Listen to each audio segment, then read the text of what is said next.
Hola amigos, aquí con ustedes Daniel Rojas Pachas con un nuevo video para este espacio Libros y otras interferencias.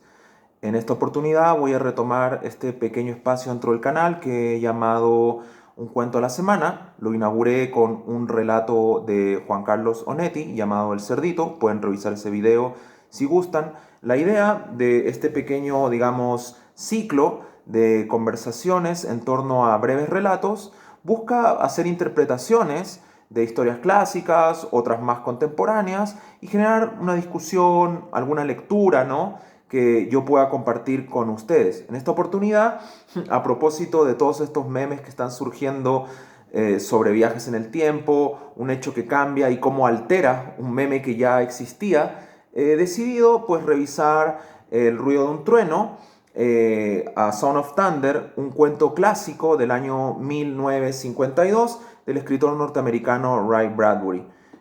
Bradbury es un escritor muy querido por todos los que amamos la ciencia ficción y también la fantasía.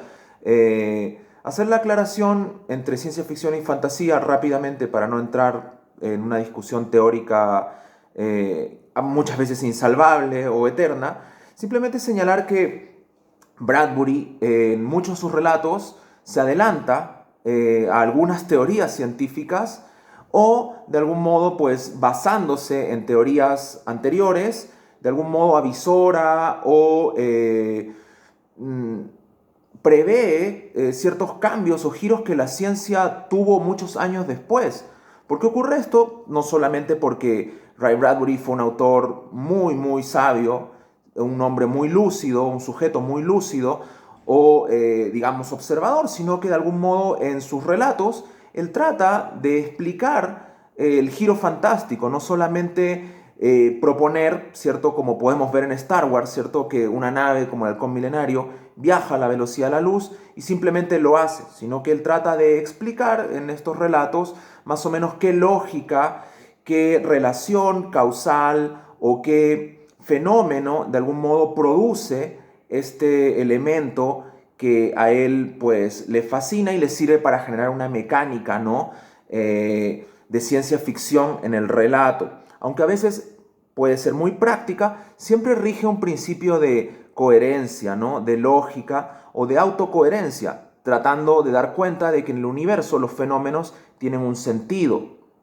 Entonces, obviamente Bradbury siempre se preocupa de, en sus relatos, de no dejar cabos sueltos. Muchas veces esto es difícil, ¿no?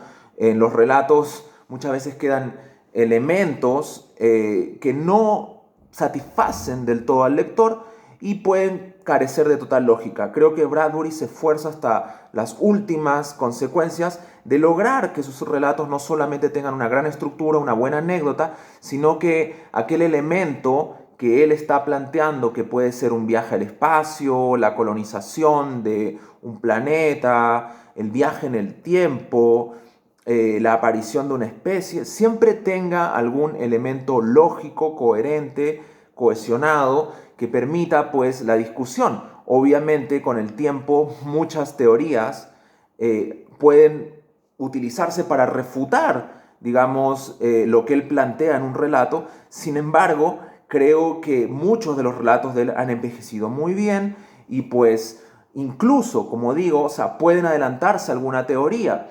Sabemos que también los científicos son grandes lectores y de algún modo muchas personas que terminaron dedicándose a la ciencia también en algún punto su primer acercamiento, ¿no?, con las distintas disciplinas, la química, la física, la óptica, de algún modo pues partió por la impresión que le generó una película, la obra de un autor como Bradbury, Asimov, Philip K. Dick, quien sea, ¿no? O también, pues, alguna historia, ¿no?, llevada a la pantalla, algún cómic. Entonces, creo que eso es lo valioso, ¿no?, de esta relación que se produce entre ciencia y ficción.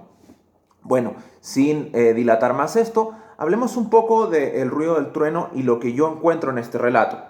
Este relato ha tenido múltiples adaptaciones, ha tenido parodias también, y pues plantea algo básico, ¿no? Plantea esta idea de que un hecho, por simple o minúsculo que sea, va a tener un efecto terrible o probablemente magnífico o impredecible en el futuro, el llamado efecto mariposa o bola de nieve. Lo curioso es que esta teoría del efecto mariposa, si bien pueden encontrarse antecedentes ya en 1800 o incluso en algunos proverbios orientales, es teorizado recién en los años 60 por un meteorólogo, o por lo menos definido, digámoslo así, ¿no? Conceptualizado recién en los 60. Este relato es del 52. En el relato, en términos simples, si no lo han leído, pues el hecho de que unos cazadores que viajan al pasado para cazar un dinosaurio alteran el futuro al pisar una mariposa. Eso produce pues un cambio que modifica la sociedad, provocando el advenimiento de una dictadura, el cambio en la psicología de su tiempo, y también pues una debacle, podríamos decir, lingüística, porque se produce una alteración a la gramática. O sea, un hecho tan simple como el pisar, el matar una mariposa en el pasado, ¿no? En un pasado prehistórico, digamos, en la época de los dinosaurios, produce pues alteraciones políticas, psicológicas y lingüísticas en el futuro, en el presente de estos sujetos estos cazadores que viajan, ¿no? Entonces, lo que está mostrando aquí, de algún modo, Bradbury, ¿no? Son las consecuencias de nuestras acciones, que incluso pequeñas acciones en el pasado van a generar una posible debacle o apocalipsis en el futuro. Entonces, la ciencia ficción siempre tiene esa particularidad, ¿no? Permite que los autores de algún modo hagan una introspección, una lectura, una mirada crítica sobre el actuar del hombre y sobre las consecuencias que nuestras, digamos, acciones tienen sobre la naturaleza, sobre nosotros mismos, sobre la sociedad, ¿no? O sea, pueden generar una distopía, pueden crear una ucronía, pueden crear una versión, ¿no? Dictatorial, como por ejemplo 1984 de Orwell también, que nos muestra, ¿no? Todo el control de los medios, el lavado del cerebro, no sé, la doctrina del shock, mucho antes que incluso esos términos se acuñaran o se utilizaran como moneda de cambio en la prensa diaria, ¿no? Lo que a veces vemos hoy día, ¿no? Cómo de repente hay dictaduras en las cuales vivimos y no nos damos cuenta que son dictaduras mediáticas. Bueno, aquí Bradbury lo que está proponiendo es, a través del viaje del tiempo, realmente no diría una moraleja ni una lección, sino una lectura de cómo nosotros, las acciones que estamos realizando hoy día van a tener consecuencias muy graves en el futuro para nuestros hijos y nuestros nietos. Lo hace a través del tiempo, lo cual es muy interesante porque le permite no mostrarnos necesariamente una historia evolutiva, sino que más bien muestra cómo sujetos irresponsablemente viajan al pasado y generan una alteración de su línea temporal. Entonces, algo que es genial en esta obra y que creo que no hay que pasar por alto, no es solamente el elemento del viaje temporal como el elemento duro de la ciencia ficción, sino esta crítica, ¿no?, a el antropocentrismo del hombre, a diferencia o opuesto a un biocentrismo. ¿Por qué? Porque el hombre descubre algo tan genial como la posibilidad de viajar en el tiempo, en el espacio-tiempo, y ¿qué hace? Lo monetariza, ¿no? Esa yo creo que es la primera crítica y la primera gran lectura que se puede hacer a esta historia de Ray Bradbury. O sea, ¿qué hacen los gobiernos? Permiten, en este caso la historia está situada en Estados Unidos, ¿no?, al parecer, y permiten que pues se cree un safari temporal, Time Safari Incorporated, ¿no? Una especie de también crítica, ¿no?, al corporativismo, a esta idea de crear una empresa en torno al viaje del tiempo, con el auspicio o por lo menos el permiso del gobierno. Claro, con ciertas regulaciones, porque el relato nos dice, ¿no?, que ellos están siendo vigilados, que hay una tasa, que por eso cobran altos, digamos, es alto el precio que cobran para poder realizar un viaje en el tiempo. Pero ¿para qué se utiliza el viaje en el tiempo? No para buscar más conocimiento. Al parecer no para buscar información valiosa o hacer una documentación, sino para generar una especie de tour una aventura bastante hedonista, ¿no? Para sujetos que quieren cazar a la última presa, ¿cierto? Y aquí es donde entra el protagonista, que se llama Eccles, que es un sujeto que pues ya de algún modo nos presentan, ¿no? Hastiado, cansado de cazar a todas las presas posibles en el presente, pues quiere cazar a un Tyrannosaurus Rex. Entonces recurre a esta compañía y paga pues cientos de miles de dólares para poder hacer el viaje. Creo que eran 10.000 dólares exactamente para viajar en el tiempo. Y claro, hay ciertas condiciones, ¿no? De algún modo, pues Bradbury, como un buen narrador de ciencia ficción, establece una lógica, ¿no? Una coherencia en su relato. O sea, establece con nosotros un pacto ficcional y ciñe ciertas reglas bajo las cuales van a funcionar pues, los viajes en el tiempo. No sé si recuerdan Volver al Futuro. Volver al Futuro 3, hay una escena en donde cuando Marty va a viajar en el tiempo, hay un cartel, ¿cierto?, con unos nativos americanos y Marty le dice, Doc, si viajo en el tiempo voy a chocar contra ese cartel. Y el Doc le dice, no estás pensando en la cuarta dimensión, cuando viajes eso no va a estar ahí. Vas a llegar a este mismo lugar en el pasado y no va a estar ese cartel. Bueno, aquí Bradbury no lo explica. Yo no sé si realmente el viaje espacio-temporal que hace pues lo traslada también a otro lugar porque llegan a una zona prehistórica. Pues uno podría pensar, los trasladaron al pasado, pero aparte viajaron en el espacio y llegaron pues a la selva amazónica en la época prehistórica o llegaron a Oceanía o África. Entonces podríamos pensar que llegaron a una zona, al mismo lugar en el cual se encuentran, ¿cierto? En su presente, en este año 2055, viajan, ¿cierto? Pero llegan como al lugar mismo, ¿no? De esa zona de Estados Unidos, pero en la época prehistórica. Eso no lo deja muy claro el relato, pero sabemos que, pues sí, el relato sí nos muestra la forma en que van trasladándose en el tiempo, cómo van en forma regresiva, ¿no? Yendo los años. Y pues los personajes a través de diálogos bien establecidos nos van entregando estas reglas. Y aquí es donde entra un diálogo que creo que es bastante importante y que marca de algún modo pues la crítica principal que hace Bradbury en este relato, ¿no? Cuando el encargado del safari, el cazador más experimentado llamado Travis, le dice, hey, no se pueden salir de la senda, ¿ok? Vamos a llegar a una zona selvática, prehistórica, van a haber animales, van a haber plantas, ¿ok? La máquina va a extender por encima del suelo casi gravitacionalmente una banda por la cual vamos a avanzar y no vamos a tocar nada más, ¿ok?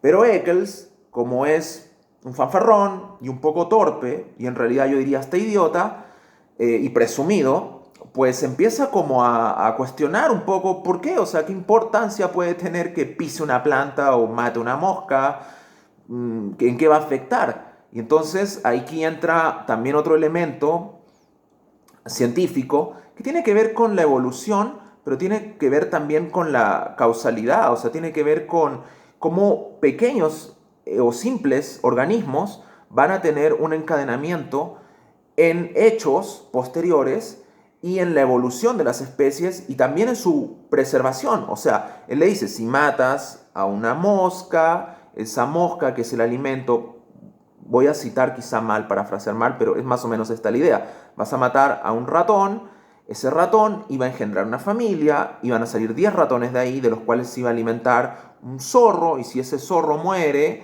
pues un león eventualmente no se va a alimentar de él, y algún día un hombre va a salir a cazar y no va a encontrar a esta especie de leones porque mataste una mosca, que era parte de toda una cadena alimenticia. Entonces, llegado el momento, pues este cazador va a morir, y como este cazador va a morir, no se va a engendrar una familia y por ende no una rama familiar completa que iba a dar forma a una comunidad. Y quizá por esto que tú hiciste, estúpido Eccles, probablemente el día de mañana Europa nunca salga del oscurantismo, probablemente, no sé, Jesús no nazca, y así, ¿no? Toda una serie de hechos que finalmente van a provocar una debacle y un cambio en el futuro. Entonces, Eccles como que lo crea a medias, ¿no? Y pues también aquí hay una explicación para el tema de las paradojas, y esto también es súper interesante, porque pues el tema de los viajes temporales, como digo, ha sido revisado por la literatura y en general por el arte, y aquí quiero leerles un fragmento de un teórico que se llama el principio de autoconsistencia de Novikov, que surge en los años 80 y que de algún modo trata de subsanar el tema de las paradojas en los viajes del tiempo. Esto, obviamente, aquí Bradbury yo creo que es algo que se puede discutir, otros lectores pueden discutirme esto, pero yo siento que de algún modo Bradbury se adelanta a esto también con mucha lógica, tratando de establecer un sentido y principios científicos para su explicación del viaje en el tiempo, porque hay un momento en que Eccles también establece una pregunta en la cual dice, pero oigan, ¿cómo sabemos qué animal matar? Porque si ya me explicaron que si yo mato una especie puedo generar una debacle, entonces este dinosaurio no provocaría lo mismo si yo mato a este tiranosaurio. Y pues Travis le dice, no, porque hoy más temprano vino mi ayudante, Lesperer, y pues estuvo monitoreando la zona y encontró un tiranosaurio Rex que muere porque cae un pozo de alquitrán, o vio otro que le cayó una rama y lo mató, entonces a ese es al que vamos a eliminar. O sea, un animal que en nuestra línea temporal de todas maneras iba a morir. O sea, vamos a matar a un sujeto que estaba condenado a desaparecer, pero no nos los vamos a llevar porque lo vamos a dejar para que otras especies se alimenten de él. O sea, no vamos a interrumpir la cadena alimenticia, no vamos a llevar las balas, simplemente lo marcaron, o sea, Lesper lo marcó con una especie de bomba de pintura, y pues llegado el momento ya saben a qué animal matar e irse sin interrumpir ninguna cadena que afecte su futuro. O sea, que afecte el presente de ellos y que afecte el futuro, ¿no? Entonces, es interesante esta parte porque surge la pregunta que hace Eccles que tiene que ver con las paradojas, ¿no? Pero, hey, ¿qué pasó? Entonces, si Lesperer vino en la mañana y ahora nosotros estamos viniendo, ¿no nos vio? O sea, ¿cómo terminó esto? ¿Fracasamos? ¿Tuvimos éxito? ¿No?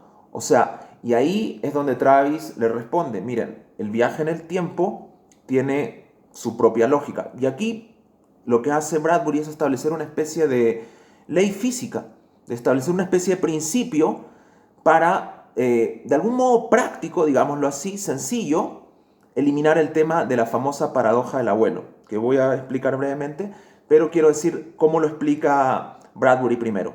Bradbury señala que el tiempo tiene formas de autocorregirse. De algún modo lo que está diciendo es que la naturaleza no va a permitir un fallo en la lógica, un fallo en el sentido, que tiene su propia coherencia. Entonces, lo explica como una especie de bolsón de aire cuando uno viaja y dice, ¿has viajado en el tiempo y sientes que hay un bolsón de aire? Bueno, lo mismo pasó acá. Cuando viajamos nos cruzamos con nosotros mismos. No hay manera de que nos encontremos. Ya, eso es lo que dice Bradbury en el cuento. Es la única forma en que se refiere a la paradoja. ¿Por qué? Porque la paradoja del abuelo explica que si tú vas a jugar con los viajes en el tiempo en un relato o vas a generar una teorización de viajes en el tiempo, te puedes topar con esta situación, ¿no?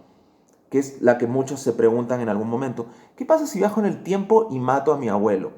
Eso significa que mi abuelo muere y nunca, por ende, nace mi padre y por ende no nazco yo. Pero ahí surge una paradoja. Si no naces tú, entonces nunca pudiste viajar desde tu tiempo al pasado para matar a tu abuelo. Entonces, tu abuelo sigue vivo, tu padre también, tú, y entonces puedes viajar, matarlo y entrar en un bucle, ¿no? En una especie de loop infinito en el cual sí, puedes viajar y matarlo, no existir, pero por ende al no existir, pues tu abuelo sí nace, porque no viajaste, y se produce ese loop, ¿no? Entonces, en Bradbury quiere evitar esa paradoja, ¿no? Porque la finalidad de su relato es otra, ¿ya? Y eso lo voy a explicar ahora ya al final del video.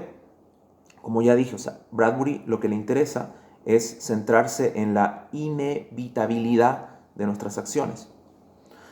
Entonces, está esta teoría de Novikov que de algún modo le hace frente a este tema de la paradoja del abuelo y señala, así en términos breves, que no podemos hacer algo viajando al pasado que nos impida viajar al pasado para hacer ese algo. Sé que suena un poco como una especie de trabalenguas, ¿no? Un poquito tautológico, pero voy a acompañar en la caja de descripción del video el link a, a esta teoría de Novikov, que él la explica como una especie de diagrama o esquema de la bola de billar. Pero en términos concretos, quiere decir que si nosotros viajamos, la teoría de Novikov, ¿no? Que la línea de tiempo es única y fija, o sea, está predeterminada. Que si viajamos al pasado y, por ejemplo, matamos a nuestro abuelo, ese tipo no era realmente nuestro abuelo. Por ende, ese hecho del pasado estaba destinado a ocurrir. No voy a evitar mi nacimiento. O sea, la teoría de Novikov, de algún modo, sortea este tema de la paradoja del abuelo y plantea eso. O sea, si yo viajé al pasado a matar a mi abuelo, o van a ocurrir una serie de hechos que impidan que yo lo mate, o al matarlo, yo realmente no estoy matando a mi abuelo biológico. Hay otro sujeto que es mi abuelo y por ende, si van a ser mi padre, voy a nacer yo y sí voy a poder ir a matar a ese tipo. Parece tramposo, pero es así. Y es más o menos lo que ocurre en ese episodio de Futurama, en el cual pues Fry viaja al pasado, específicamente creo que a los años 40, en, en llega a Roswell, ¿no? Y pues se encuentra a su abuelo ahí como un cadete militar y la teoría de la paradoja del abuelo se la explica, ¿no? Se la explican y le da miedo pensar que su abuelo puede morir, entonces por ende él nunca va a llegar a existir y pese a que intenta todo, termina matándolo, pero curiosamente pues se acuesta con su abuela y él mismo se vuelve de algún modo su abuelo. Entonces se cumple de algún modo ese presupuesto, ¿no? O sea, Fry tenía que viajar a esa época, o sea, esa situación de matar a su abuelo, tener relaciones con su abuela y finalmente de algún modo formar parte de su propia cadena genética al él engendrar a su padre y su padre a él, tenía que ocurrir. Hay una predeterminación. Y eso es lo que yo siento que de algún modo Bradbury, con esta especie de ley un poco práctica, ¿no? Que él dice, no, el tiempo no permite estas paradojas. El tiempo subsana esta situación y va a evitar esto. Lo que nos está planteando es que lo terrible que va a ocurrir en este relato tenía que ocurrir. O sea, esta situación en el pasado de Eccles yendo a matar al dinosaurio junto a Travis, Lesperer y otros cazadores, el hecho de que Eccles se acobarde en el último momento frente al dinosaurio, frente a este ruido del trueno que describe, ¿no? Bradbury cuando aparece el dinosaurio, él escapa, se sale del cauce, ¿no? De esta línea que flota y que les impide pisar cualquier otra cosa, se sale de ese cauce, pisa a la mariposa y finalmente produce un futuro que ellos no deseaban, alterando su presente. El punto de origen desde el cual partieron era algo que tenía que ocurrir. Entonces, de algún modo, yo, por lo menos, siento que ese es el paradigma espacio-temporal que plantea de forma premonitoria, bastante adelantada, ¿no? Siempre estamos hablando aquí de literatura de anticipación, Ray Bradbury. ¿Por qué? Porque de algún modo todo el relato gira en torno a eso, ¿no? Gira en torno a esa idea de lo inevitable, de cómo el ser humano genera situaciones terribles que van a tener consecuencias muy, muy desastrosas y apocalípticas. No estoy diciendo que Bradbury sea un pesimista, pero siempre nos está advirtiendo que si no corregimos nuestro actuar en el presente, no aprendemos del pasado, estamos condenados a repetir el futuro. Eso es lo que nos está diciendo, más allá de todo, digamos, toda la pirotecnia, ¿no? científica. Esa es la lectura de fondo, siento yo, Entonces, de algún modo, este relato plantea esa inevitabilidad. Ahora, otros podrían decirme, no, más bien lo que yo siento que ocurrió es que cuando ellos fueron ahí crearon una línea espacio-temporal alternativa. Entonces ellos ya no volvieron al punto de origen original, que es otra teoría también que también es muy, muy aceptada más allá de la paradoja del abuelo, ¿no? ¿Por qué? Porque si fuera la paradoja del abuelo y ellos, de algún modo, pues, si fuera una línea, ¿cierto? Única, pero variable, si ellos hubiesen viajado, ¿no? Y ocurriera esto, que altera su presente, o sea, ellos alteran el futuro, finalmente impidiendo el viaje en el tiempo, ellos nunca habrían llegado ahí, nunca habrían pisado la mariposa y esto hubiera entrado en ese bucle imposible. Entonces, no es la lectura que se puede hacer, porque de hecho niega la paradoja textualmente Bradbury. Entonces, hay dos alternativas. O sea, o es este principio de autoconsistencia de Novico, o sea, de un hecho inevitable, o sea, de que esta situación de pisar la mariposa, alterar su presente y generar una dictadura y generar este cambio lingüístico, psicológico, era algo que tenía que ocurrir, o sea, algo inevitable. O sea, Bradbury anticipa esta teoría, o por lo menos la conceptualización de esta idea del efecto mariposa, y también anticipa de algún modo pues esta idea del principio de autoconsistencia. No estoy diciendo que él las invente de la nada, estas son teorizaciones de ideas que ya están, que solamente les vamos dando nombre, que las van formalizando. Probablemente uno puede ir descubriendo que hay gente que no publicó luego o gente que de algún modo no hemos revisado, que no conocemos y que van aportando siempre a esta cadena del pensamiento con teorías que se van redescubriendo, reinterpretando. Pero lo que sí es valioso decir es que por lo menos Bradbury, desde su gran lógica, desde sus planteamientos frente a la ciencia, frente a la humanidad, pues sí fue creando, ¿no? Y desarrollando relatos que de algún modo pues sí tienen una muy poderosa lógica y que de algún modo pues luego se van confirmando o que por lo menos van de algún modo estableciendo vasos comunicantes y relaciones muy fuertes y muy difíciles de cuestionar con teorías que luego han sido o por lo menos siguen siendo muy difíciles de rebatir o por lo menos que han sido un gran aporte, ¿no? Entonces, también, como les digo, podríamos generar esta idea de que ellos generaron una línea alternativa y terminaron volviendo pues a una época que ya no es la de su punto de origen, pero siento que eso arruinaría un poco, como digo, esta idea de lo inevitable, ¿no? Esta lectura, porque si no ellos nuevamente podrían volver a viajar al pasado o podrían generar otras líneas temporales y creo que eso le quitaría la idea de responsabilidad al hombre, ¿no? Siento que podrían decir, bueno, volvamos al pasado, intervengamos esto, no se puede porque no se puede generar la paradoja, pero podríamos irnos a otro momento y generar otra línea temporal y escapar de esta situación.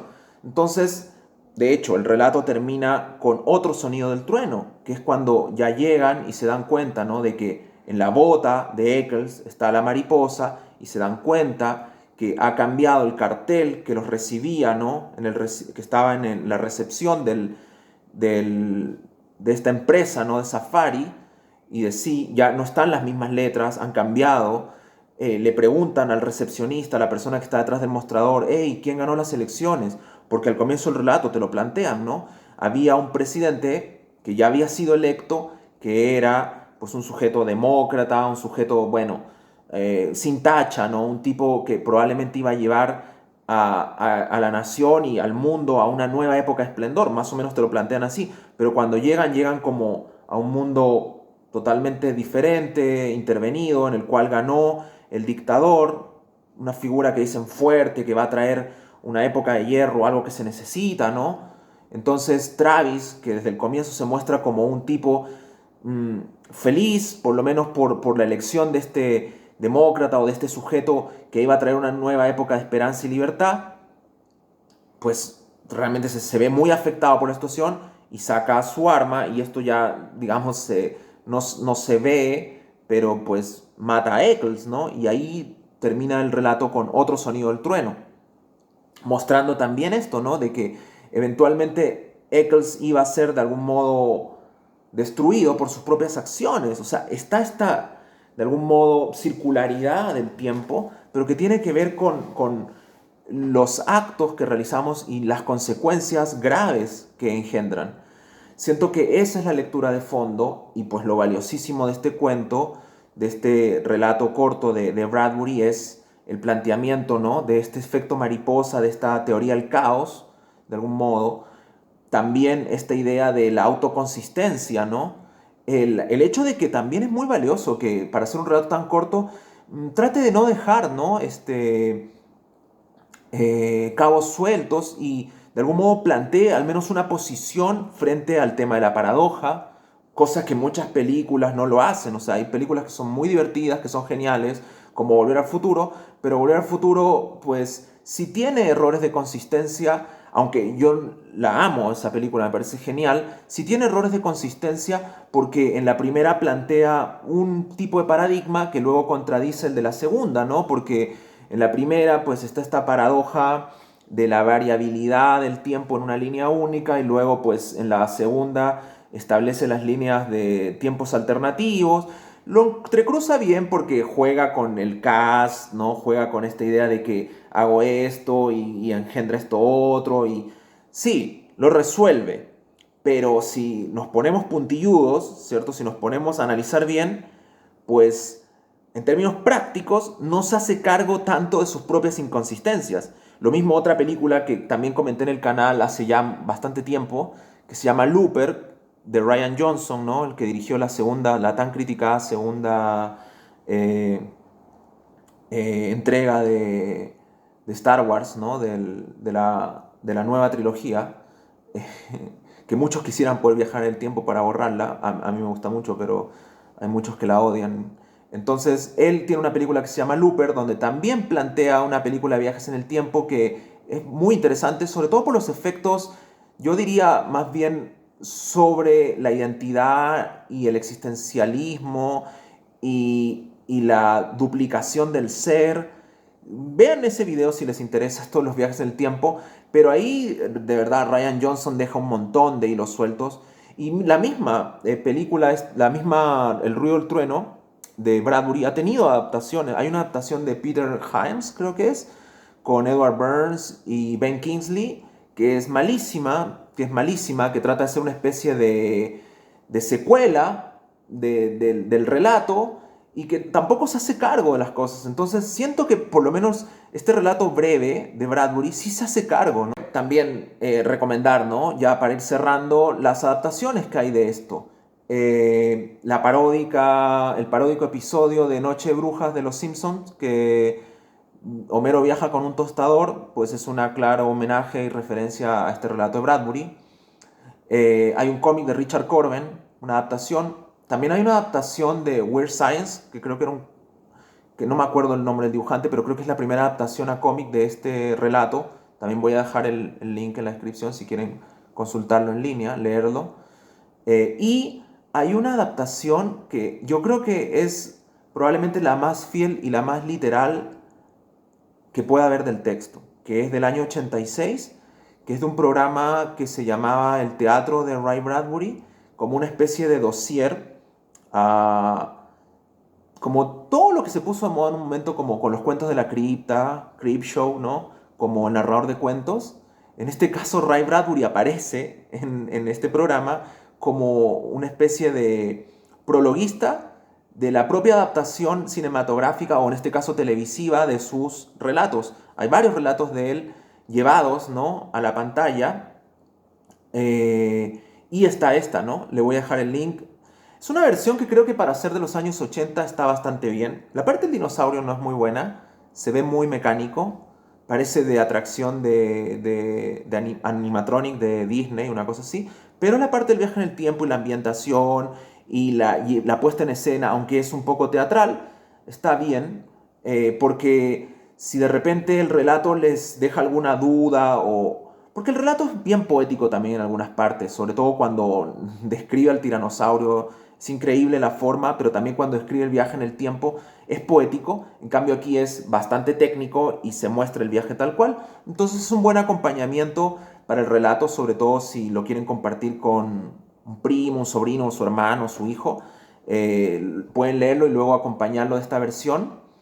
Es bastante didáctica, podríamos decir, esta adaptación del 86. Y lo más bonito de todo es que pues aparece Bradbury al comienzo y creo que eso da sentido también a la lectura que estoy haciendo, porque él relaciona ahí el viaje del tiempo con los juguetes de dinosaurios de sus hijos, de sus hijas, y hace una especie de intro, ¿no? Diciendo, bueno, estos juguetes de dinosaurios yo se los compré a mis hijas y luego ellos los dejaron y entonces yo los recuperé. Y recuperar estos dinosaurios fue como hacer un viaje en el tiempo. Y ahí entra el cuento, ¿no? La adaptación. Porque siento que en el fondo lo que está haciendo Bradbury es decirnos, o sea, qué mundo estamos dejándole a los que vienen, a nuestros hijos, a nuestros nietos, ¿no?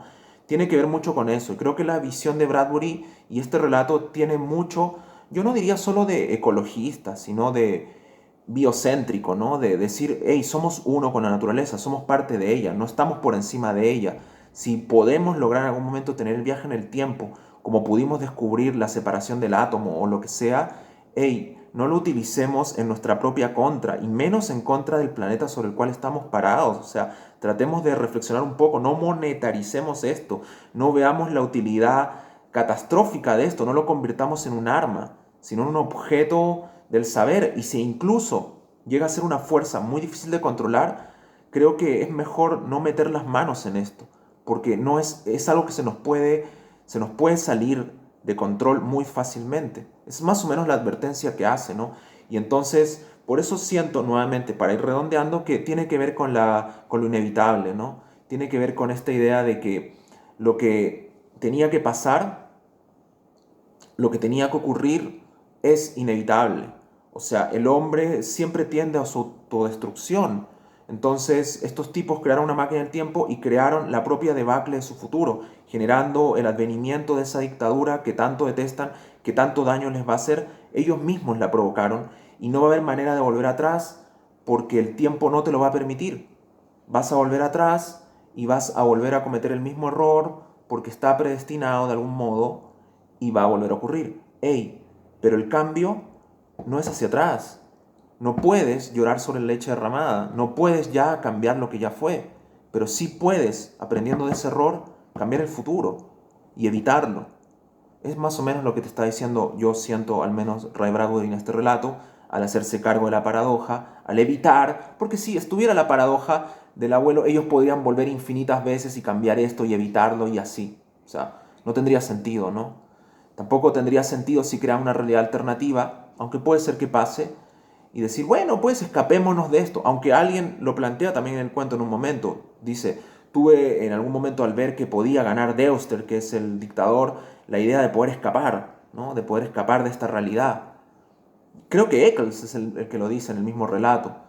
Pero siento que en el fondo lo que Bradbury quiere decirte es que esta es una línea, como plantea la autoconsistencia Novikov, ¿no? Es una línea lamentablemente única e invariable, fija, y pues estamos de algún modo determinados por nuestra propia ansia de autodestrucción y hedonismo a provocar este caos terrible, pero hey, la línea se puede cortar en un momento, ¿no? No hacia atrás, pero sí hacia adelante, ¿no? Y eso depende de nosotros. Ahí es donde está nuestra capacidad de, pues, reconstruir aquello que queremos, ¿no?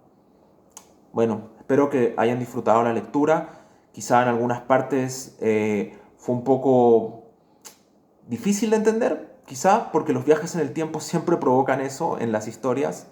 También quise hacer este video porque estoy viendo la serie de Loki y pues los memes me han causado mucha risa y de repente algunos no sepan de dónde vienen, pues no necesariamente vienen de Bradbury, pero quizá también sí, porque sin duda este es uno de los relatos icónicos. Obviamente también está H.G. Wells, y también por ahí buscando más información para este video, porque siempre me gusta volver a documentarme, aunque este relato yo lo leí cuando tenía creo 10 años, si mal no recuerdo. Luego lo he compartido con mi hija, he vuelto a leerlo muchas veces, es un cuento que me gusta mucho, pues volví a leerlo. Me encontré que en internet estaba esta adaptación del año 86 con el plus de tener a Bradbury ahí hablando, introduciendo el texto, la adaptación. Y me encontré también con un texto por ahí interesante que habla de otros autores, incluso europeos y españoles, que propusieron también versiones del viaje en el tiempo eh, con algunos relatos que utilizan el viaje del tiempo con, la fórmula del sueño o con un reloj que de algún modo anticipa incluso algunas teorías de Einstein. Les voy a dejar ese paper, es un pequeño artículo que muestra que esto siempre ha sido una curiosidad, ¿no? En los distintos escritores y en distintas épocas, incluso previas a Bradbury, incluso previas a H.G. Wells. Entonces, pues nada más que decir, agradecer nuevamente sus visitas al espacio, sus comentarios, el que se suscriban, que le den a la campanita esta para las actualizaciones, que pues también compartan sus críticas, sus valoraciones de esto que hago simplemente por el ánimo de compartir y dialogar y dejar un pequeño aporte, ¿no? a la literatura y lo que me toca también como escritor, pero principalmente como lector. Bueno, hasta una próxima oportunidad en libros y otras interferencias. Adiós.